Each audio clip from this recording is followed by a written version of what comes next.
Mark Carney himself said that he was a self-appointed master negotiator. He said that we would move, that his government would move at unimaginable speeds.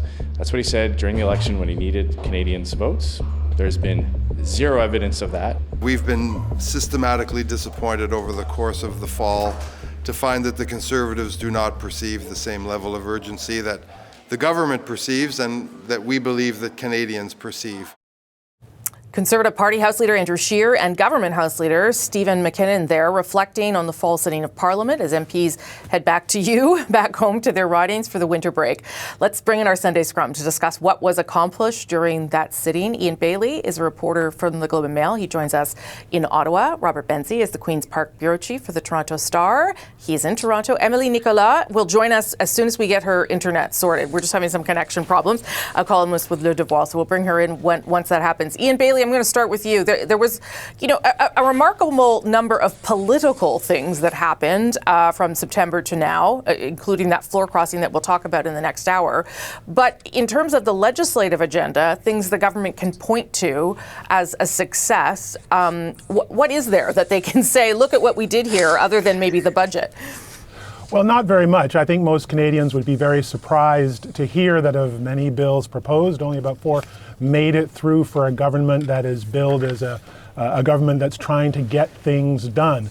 I suppose for Mr. Carney, there have been things accomplished sort of outside of the House, the deal with Alberta, sort of increased military spending and other things that he can point to. But sure. I think the challenge for Mr. Carney going into 2026 and his government is going to be to sort of get more things done, to make Canadians feel the change that he's proposing. And I think you talked in the last little bit about obviously food banks, affordability, and that kind of thing.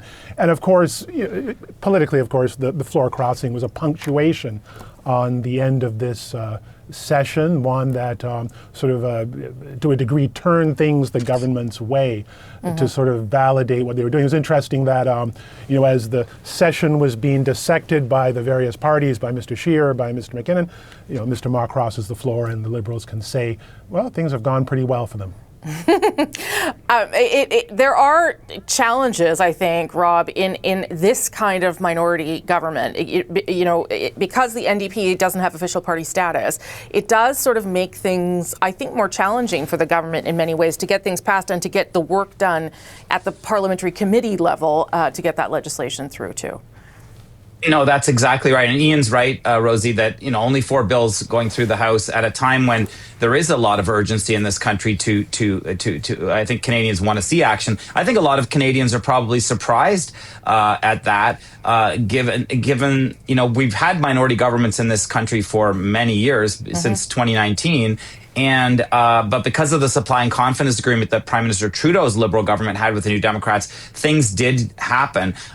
Even though Mr. Carney is, almost at a majority, he still has to wrangle and negotiate, as we saw with the budget. Getting Elizabeth May from the Green Party to prop them up to get that through.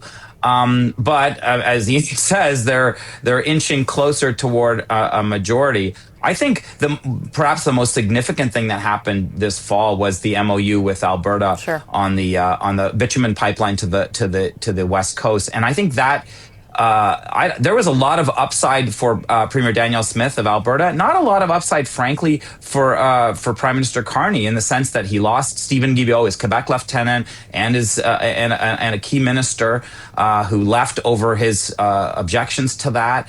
I think, and that's why I think there were a lot of people, including Premier Doug Ford and Premier Smith, who were unhappy with the federal Conservatives, the Planet Ottawa procedural games that they were doing with that motion designed to embarrass the Liberals. But all that did was raise concerns about this pipeline that is such an important project. It's very important to Ontario.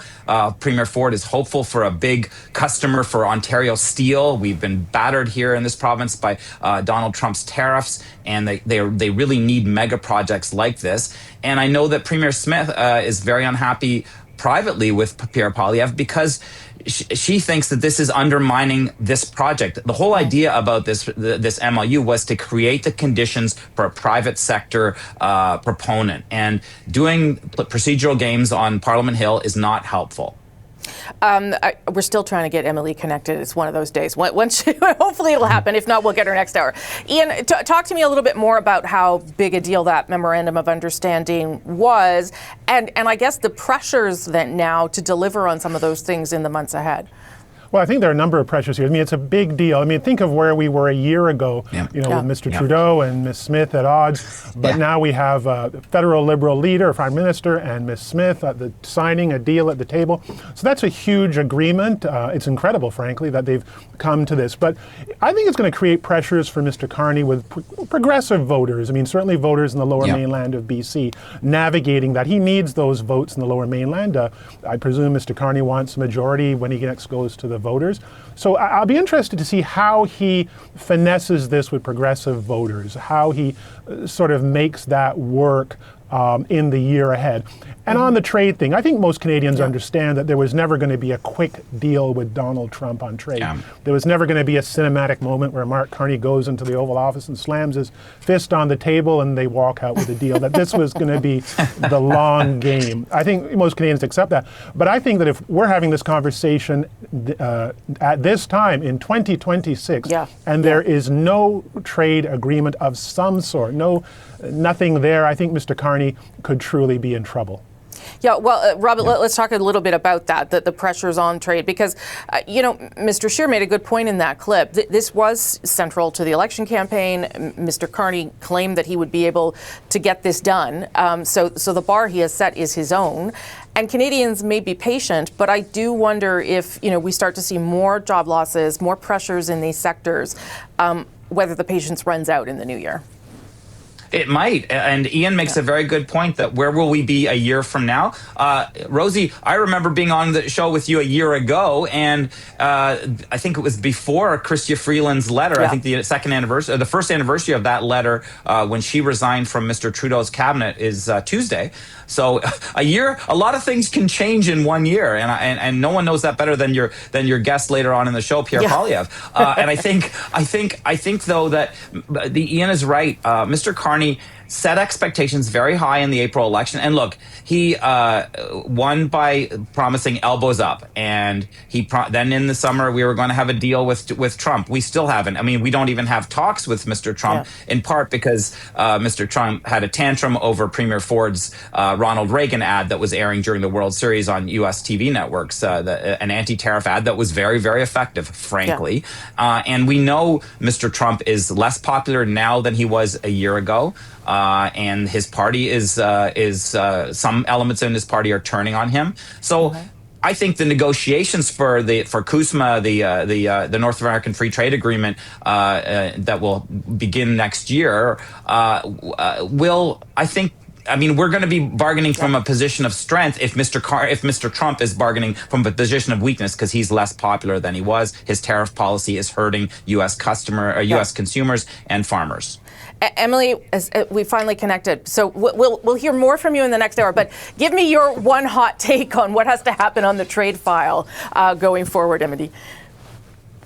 The trade file is a tricky one to predict because it's not depending on us. It's depending on the other partners we're negotiating with, and so it's a very hard question to answer. You do need to have some movements here if you want to hold the country together, in the sense that it seems although it's unrelated, with the MOU in Alberta, I think there's a lot of other provinces who are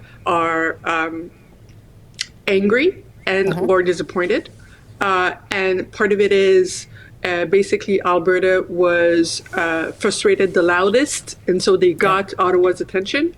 And so who else needs to crank up the volume so that they get to be a priority? And that's relating to trade, in the sense that it's about forest in BC, it's about aluminum and so many other things. And so it seems to be that with this regime, if you want to get attention from Ottawa, you need to essentially threaten to make a country. So maybe Quebec's going to be next. We'll see. Okay. Well, we will talk more in the next hour about the floor crossing and the political dynamics. But if you want to make your head explode, this time last year I was preparing for my year-end interview with Justin Trudeau. It did not happen, as it turns out. Okay, we'll talk to you all next hour. Emilie, glad we got you connected. We'll talk to you more next hour. Thanks, everybody. It's a problem of Mark Carney's leadership that after Canadians clearly rejected a costly Liberal majority because they knew it would mean higher grocery prices and higher food costs, he is trying to manipulate his way through backroom deals to get that majority. Canadians cannot afford grocery prices because of Carney's hidden Liberal taxes on food. What unites all Conservatives is the belief that you should be able to have a full bank account, a full fridge, and a full stomach all at the same time. Leader of the official opposition there, Pierre Poilievre, from my interview just a few moments ago, responding to the second Conservative MP swapping their blue jersey for a red one. How will it impact the upcoming Conservative Party leadership review? What does it mean for the federal parties in the new year? Let's bring in our Sunday Scrum. Emilie Nicolas, columnist for Le Devoir in Montreal this morning. Ian Bailey, a reporter for the Globe and Mail. He's here in Ottawa. And Robert Benzie is the Queen's Park Bureau Chief for the Toronto Star. He's in Toronto. Good to see you all. I'll start with you, Emilie, because you didn't get as much time as you should have due to technical problems in the last one. What do you make of that claim from the Conservative Party leader, Pierre Poilievre, around floor crossing, that the Prime Minister is trying to get a majority through backroom deals, attracting MPs from his party to the Liberal caucus? Yes, I think Mark Carney is trying to do that. And I think if Pierre Poilievre was in his exact same position, he would try to do the same, because that's not about ideological line. That's about trying to build a majority with yourself, which is a behavior, politically speaking, that the Westminster Parliament system absolutely rewards. Yeah. And so that it is in terms of that. When it comes, though, to why it is that Conservative MPs are crossing, I think it comes to the fact that despite what Pierre Poilievre is saying, Mark Carney has definitely been shifting to the right in terms of economic policy when it comes to a comparison to Justin Trudeau, and it shows. And it is attractive to a part of the Conservative caucus, and it is done at the irritation of some of the bench within the Liberals in terms of their own conviction, especially if they were recruited by the Justin Trudeau era. It's showing, of course, more perhaps with the most sparkles with the leaving of Stephen Guilbeault and the op-ed that he wrote in La Presse and the Globe and Mail with while still being a Liberal MP, which I think is something he's getting away with because of the short minority/majority of the Liberal government. But it is also expressing something that within the environmental caucus of the Liberal Party, which was created this summer, Stephen Guilbeault is saying out loud things that other people are thinking as well. And so that might be, I think, for me, the challenge that Mark Carney will have for the year is trying to basically build in by swallowing part of the Conservative Party while not actually losing part of its base that actually got him elected. Most of it is based on former NDP voters, Quebec, and a lot of women as well who voted for Mark Carney. And I put some of that to Dominic LeBlanc there in the interview just now, who thinks that I guess that you obviously need to lead for the whole country, and that is fair, but it does come, some of these choices. Rob, I'll go to you next. With the risk of alienating other parts of your party. Pierre Poilievre is facing a very real threat right now. But I wonder whether there's not something bubbling inside the Liberal caucus as well that Mr. Carney is going to have to manage at some point. Yeah, and I think, Rosie, that was the thinking behind that motion that the Tories put forward to try to embarrass the Liberals and expose divisions. But as Emilie says, Guilbeault voted with his feet and left cabinet, but he didn't leave caucus. And he presumably will still vote with the government since he's still a Liberal MP. I thought the thing that surprised me about your interview with Mr. Poilievre, and good for him for showing up, because that's something that Pierre Poilievre a year ago didn't think that he had to go to CBC or CTV or the Toronto Star or the Globe and Mail and talk. But I think I'm not sure there was the self-reflection that I would have thought you might see. I mean, losing two caucus members and having another one, Matt Genereux from Edmonton, saying that he's going to quit, and then, of course, Genereux didn't vote in that budget vote. there's a problem there. And I think I was speaking to some Tories last week about this, Rosie, and one of the nightmare scenarios for them is Mr. Poilievre passes his leadership review in Calgary in January with flying colors, 85% or whatever, and then after that there are a couple of more defections to the Liberals, and then you have a majority, and then you have the Tories saddled with a leader who they've just supported, and yet he's in opposition for another 3 years. And that's something that they are worried about. Listen, I will also give Mr. Poilievre credit for doing the interview, because I thought after that happened that he might not show up. And I guess the action of showing up and taking questions on, tough questions about your leadership, Ian, it is a change in Mr. Poilievre's behavior. But Rob's right. He didn't really say anything about what else he's going to do to make sure that he doesn't lose other MPs. Well, it sounds like Mr. Poilievre does. I mean, how many times have we expected Mr. Poilievre to pivot, to change, or for the new Poilievre to show up? That hasn't happened. He's comfortable with this style, and I think he's taking this down the road. I mean, I agree with Emilie and Rob and everything they've said on this. I mean, Mr. Poilievre is like a hockey coach now, looking on the ice while, and the game is almost over, it's tied, and members of his team are on the ice deciding to play for the other side. If more Conservatives cross the floor in the coming days, then I don't think a 150% endorsement in that leadership vote is going to help Mr. Poilievre. This is going to be a very challenging situation for him going forward. And we haven't mentioned Aaron Gunn, the BC MP, who is now has the choice of sticking around in federal politics or going back to provincial politics. Now, from my understanding, it's probably a 50-50, maybe 60-40, which way he's going to go. Yeah, he could still be he could still run for the BC Conservative Party and keep his seat. I mean, that has been done before, so that's possible. Certainly, but he might decide just to cut his ties and go all in to BC Conservative politics, maybe get into BC Conservative government. One thing I have to say, I mean, given the political year we've had with, Mark Carney now near a majority after the way things were in past, I suppose there is hope for Mr. Poilievre. You just never know how things are going to play out. Things could turn his way. And I guess, to be fair, that is entirely possible.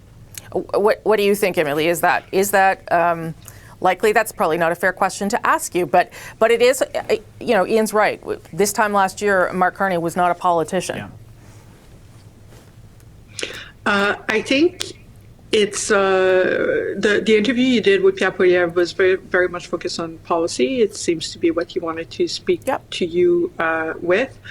When it comes to his leadership style, he skated around the questions, but part of it is also that some of that needs to be perhaps resolved, even if he wanted to, in his best mood, to try to cement his caucus. It's not necessarily something that you would do through journalists.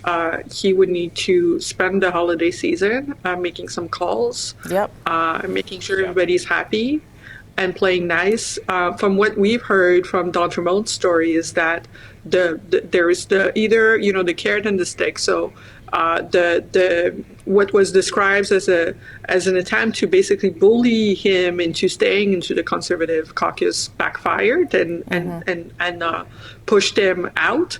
And so there might be also other MPs as well who are tired of the heavy discipline and the absence of maybe being listened to, or being treated as something else than just soldiers. And so that might be something that Pierre Poilievre wants to look into, but I don't think that's something he's going to be speaking to on the CBC or any other large network for what it matters. Maybe on a podcast. Well, we'll take what we can get in this holiday season. Emilie Nicolas, Ian Bailey, Robert Benzie, happy holidays, Merry Christmas. Thank you for being here. We'll see you next year. Okay, bye guys. All the best. Merry Christmas. Thank you.